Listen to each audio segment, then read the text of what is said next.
In the time of ancient history, a people known as the Amorites emerge as a formidable force. Their journey takes them from the vast deserts of Arabia to the heart of Mesopotamia, forever altering the course of civilization. The story of the Amorites begins in the earliest Sumerian records around 2400 BCE, where they are associated with the lands west of the Euphrates, encompassing regions like Syria and Canaan. Yet, their origins may stretch back to the deserts of Arabia, for the kings of Akkad, the Amorites, residing in the Martu land, were one of the four quarters surrounding Akkad, alongside Subatu, Sumer, and Elam. Mesopotamian sources portray them as nomadic people, often linked to the mountainous Jebel Bizri in Syria, referred to as the Mountain of the Amorites. In their religious beliefs, the Amorites worship diverse deities, including the moon god Sin and Amurru, possibly the source of their name.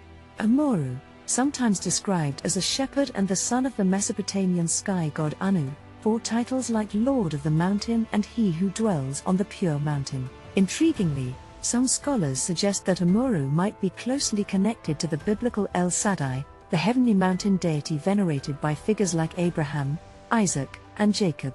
Their language was Semitic, evidenced by proper names that have survived in ancient inscriptions. These names bear similarities to later biblical Hebrew names, offering a glimpse into the linguistic roots of this enigmatic people. Around 2240 BCE, the Amorites made their mark on the historical stage when the Akkadian king Naram-Sin launched campaigns against them in northern Syria, followed by his successor, Shar-Kali-Sheri. However, the pivotal moment arrived in the 21st century BCE, as waves of Amorite tribes embarked on a large-scale migration into Mesopotamia. These tribes infiltrated several Mesopotamian kingdoms, causing considerable disruption. During the Neo-Sumerian Ur-III Empire, Amorite immigration became so influential that kings like Shu-Sin constructed a 170-mile defensive wall stretching from the Tigris to the Euphrates to curb their advance. These Amorites were tribal clans led by formidable chieftains, and they asserted their presence in lands necessary for their herds to graze.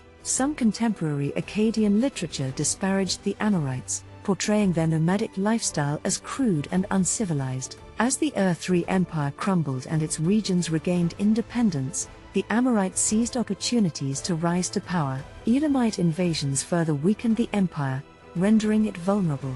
Although there wasn't a conventional Amorite invasion, Amorite leaders assumed control in various cities, including Isin, Lhasa, and Babylon. Notably, Shamshi-Adad I, another Amorite, emerged as one of Mesopotamia's most powerful rulers during this period, laying the foundation for future developments. In the tapestry of ancient Mesopotamia, the ascent of the Amorite kingdoms left an indelible mark, reshaping the political, social, and economic landscape. The rise of the Amorite kingdoms ushered in profound changes across Mesopotamia. They replaced the Sumerian city-state system with a kingdom-based structure. In the former system, local temples wielded immense power, claiming ownership of people, land, and cattle on behalf of gods, temples, or kings. The Amorite monarchs, however, altered this paradigm by granting or leasing numerous royal or temple lands to others. They also emancipated the inhabitants of certain cities from taxes and forced labor. This transformation fostered the emergence of a new society characterized by extensive farms, free citizens, and enterprising merchants. This shift endured for centuries, fundamentally reshaping Mesopotamia's economic landscape.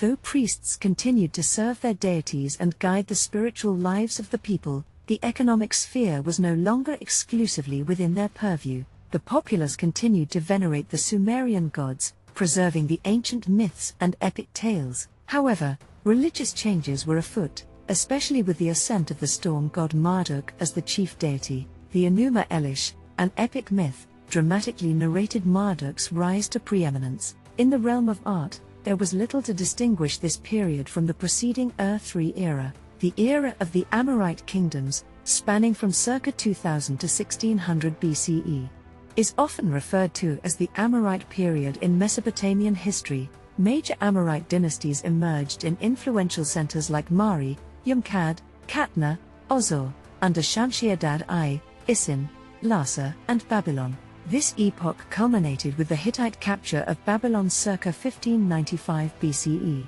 which introduced new ethnic groups, including the Kassites and Hurrians, to Mesopotamia. Notably, it encompassed the remarkable empire established by Hammurabi in the 18th century BCE. One of Hammurabi's steles even bears the title King of the Amorites, and his name, Amurru, means kinsman healer in Amorite. The Code of Hammurabi, although not the earliest, is one of the best preserved ancient legal codes and appears to have influenced both Mosaic and Hittite laws, starting around the 15th century BCE. The term Amurru typically referred to the region north of Canaan, extending to Kadesh on the Orontes River. Over time, the Amorite language waned in Mesopotamia but persisted in Syria and Canaan, dominating inscriptions until the late 2nd millennium BCE. Assyrian documents circa 1100 BCE extended the term Amurru to encompass nearly all of Canaan and Phoenicia. Consequently, the Amorites of Mesopotamia seemingly migrated westward to become the biblical Amorites of Canaan. In the Bible, the term Amorite sometimes interchangeably refers to the Canaanites. At other times, it distinguishes a specific group among the Canaanites, particularly those residing in eastern Canaan. These Amorites are described in Genesis 10:16 as descendants of Canaan, son of Ham. Abraham, a biblical patriarch, is depicted defeating the Amorites' enemy, Kedorlaomer, who had conquered several tribes, including the Amorites. God informed Abraham that his descendants would suffer oppression in Egypt, for the sin of the Amorites had not yet reached its zenith. Genesis 15:16. This implies that the Israelites were not yet authorized to wage holy war against the Amorites, but they would be later. In Genesis 48:21-22, Jacob bequeathed land wrested from the Amorites to his son Joseph/Manasseh. Some passages in the Bible elevate the Amorites to mythic proportions, describing them as formidable, tall warriors who inhabited both sides of the Jordan. This included regions stretching from the heights west of the Dead Sea to Hebron, encompassing all Gilead and all Bashan. Deuteronomy 3:10. The Israelites were eventually authorized to conquer the Amorites, as they did in Joshua 10. This conquest led to the capture of major Canaanite cities like Jerusalem, Hebron, Jarmuth, Lachish, and Eglon, each ruled by an Amorite king. The Amorite kings were defeated alongside other Canaanite allies by Joshua at the waters of Merom, Joshua 11:8. The Israelite policy during this period was to take no prisoners, even annihilating entire populations, including women and children.